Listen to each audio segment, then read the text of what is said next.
एक कोई मैट्रिक्स दे रखी है जिसका साइज 2x2 है, अल्फा एन और बीटा एन ये दो आइगन वैल्यूज हैं A raise to the power N की। इसके लिए सबसे पहले हम एक रिजल्ट रिकॉल कर लेते हैं। अगर ए की जो आइगन वैल्यूज हैं वो लैम्डा आई है तो A raise to the power N की जो आइगन वैल्यूज होगी lambda i raise to the power N होगी। अगर इस कंसेप्ट को यूज करते हैं तो ए का जो ट्रेस है, ट्रेस ऑफ ए 1 है और डिटरमिनेंट ऑफ ए यहाँ पर -1 है।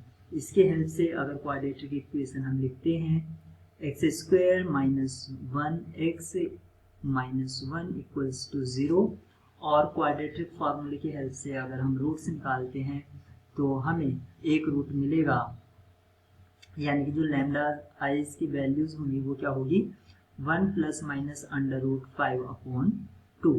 ये क्वाड्रेटिक फार्मूले से हमें पता चला। तो एक को हम अल्फा बोल लेते हैं, अल्फा हमारा है 1 प्लस रूट 5/2 और जो हमारा बीटा है वो है 1 माइनस रूट 5/2।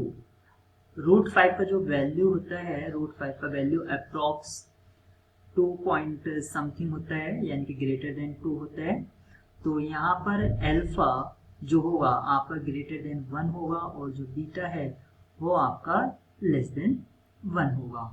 अब A raise to the power N की जो आइगन वैल्यूज होंगी वो अल्फा की पावर एन यानी कि 1 प्लस अंडर रूट 5/2 की पावर एन, और इसी तरह जो बीटा एन है वो क्या है, वो होगा आपका 1 minus under root 5/2 raise to the power n. मैंने आपको पहले ही बता दिया है ये जो अल्फा एन है ये क्या है, ग्रेटर देन 1 है। तो ग्रेटर देन 1 यानी कि इसको सी से डिनोट कर दो, C raise to the power N, जहाँ पर सी ग्रेटर देन 1 है, और जो बीटा एन है उसको आप ले लीजिए C raise to the power N, जहाँ पर सी लेस देन 1 है। इस केस में आपका जो अल्फा एन है जब एन इंफिनिटी को टेंड्स करेगा तो आपका अल्फा एन भी इंफिनिटी हो जाएगा। ऐसे ही जो बीटा एन है क्योंकि c लेस देन 1 है वो 0 को टेंड्स करेगा as n tends to infinity.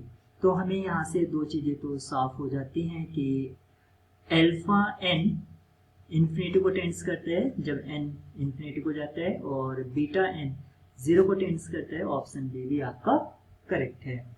अब वो उसने पूछा है कि बीटा n पॉजिटिव होगा n इवन है तो, और बीटा n नेगेटिव होगा इफ